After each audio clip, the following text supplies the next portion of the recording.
Hey guys, welcome to Bastion Time! This is This Week in Zelda News. I'm your host Bastion. Let's get to those top stories. So our first story comes from a fan who's also an artist, and they decided to pick up where, unfortunately, Nintendo kind of dropped the ball. During the Zelda's 25th anniversary year, we all thought surely they're going to release some sort of box set with all of the games in it on discs or something, but unfortunately, no, they did not. So this fan decided to take it upon himself to design a what-if sort of scenario. So his box set is amazing. It comes in a treasure chest, and I mean, just imagine, it doesn't say that it does this, but it wouldn't be so cool if you open the lid and it goes dun dun dun dun. I would keep opening and closing it constantly. And inside it has, I think, 4 discs, and each disc contains a certain number of Zelda games right from the beginning all the way to the end.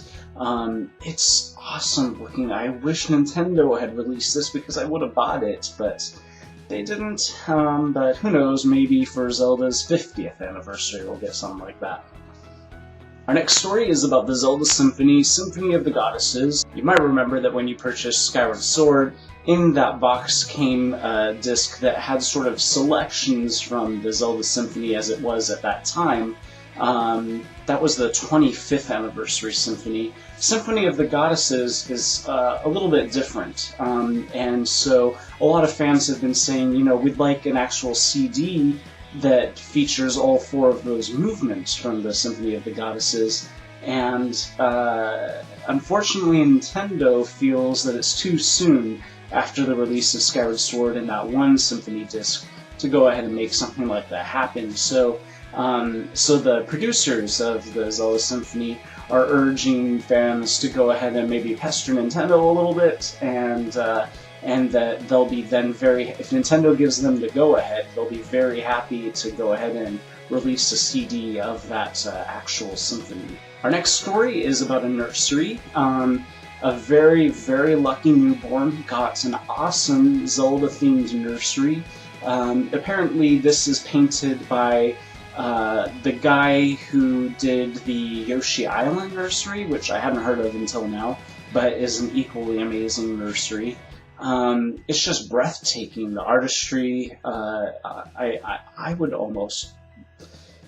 I'm not a baby, and I would love this right now if that were my room, so, hey, you guys want to come and paint my walls? Truth be told, when I first moved in here and did paint these walls, I really was planning on doing something Zelda-themed. I thought I would do, like, the entire overworld from Zelda 1, or maybe just one screen of a dungeon from the first Zelda, or something that then I got lazy and just stuck with blue. Our next story comes from Mr. Miyamoto himself. In it, he's talking about how he's aware of the fact that lately tutorials in the Zelda games, and in most modern games, have been getting longer and longer and longer, and he feels that it's kind of a balance, because they don't just want to throw you out there and expect you how to figure out the controls on your own, but by the same token, they want you to get into the action as fast as possible, and it sounds like he's aware that they're not really navigating that line between the two very effectively. I personally think that, sure, just throw the player right into it. Well, I don't understand why Nintendo feels like they must set up tutorials for absolutely everything that you do before they let you get into the story. Even if they do feel that that's necessary, they could take a Link to the Past path, which was they throw you into the story, but they don't actually allow you to do any of those things except for bit by bit as you're doing them. Unfortunately, lately Zelda games are like, everything is perfect and happy, and now let's teach you how to lift a pot, and now let's teach you how to roll, and now let's teach you how to do this thing, and then after you've learned all of that, then they start the plot of the game.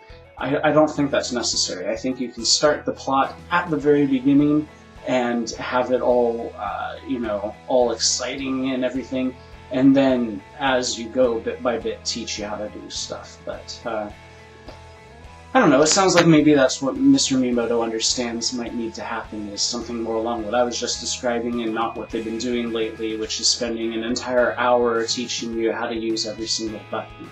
Our next story is about iPhone cases. You might remember from last week's episode we talked about the official Nintendo-released iPhone cases, which are pretty nice, and had a couple Zelda ones in there. Not nearly as nice as this one, though. This is a fan-created iPhone case on Etsy, and it's breathtaking. I personally don't really use a fancy case on my iPhone, and truth be told, I wouldn't bother using a case at all because I seem to not really drop my iPhone that much. But a friend gave me, or maybe let me borrow, I'm not sure which, a very generic iPhone case. I am really strongly considering getting this one. It's a little pricey, I think it's $20 or something like that, but it's just awesome. And then our final story for this week comes from IGN. You might remember last week we talked about the fact that Mr. Miyamoto is quoted as saying that they are currently supposedly considering whether to do a remake of A Link to the Past or Majora's Mask. IGN says, let's vote. Of course, the vote will not affect Nintendo's decision, probably, but it's just fun anyway. So they want to know whether you would want a Link to the Past remake, a sequel to A Link to the Past, or a remake of Majora's Mask. Go ahead and watch this video. The link to the video will be down in the description below, and at the video itself you'll be able to engage in the voting process. Maybe I'll save what I chose until next week or something, but you know, if you've watched enough of my videos, I'm sure you already know. So that's it for this week in Zelda news. Even with as long as this video was, there was still twice as many Zelda stories that I couldn't fit all into here. So just like last week, I'm going to have a new video up in a few days, and that will be on Sunday night, I think, and that video will have all the rest of the Zelda news that I couldn't fit into here, as well as a couple Nintendo-specific related stories, because in case you didn't know, I do This Week in Zelda News, This Week in Nintendo News, but there hasn't been much in the way of Nintendo news, so I'll just shove all the extra Zelda news into the Nintendo news, and that will be up on Sunday. See you then, guys. Bye.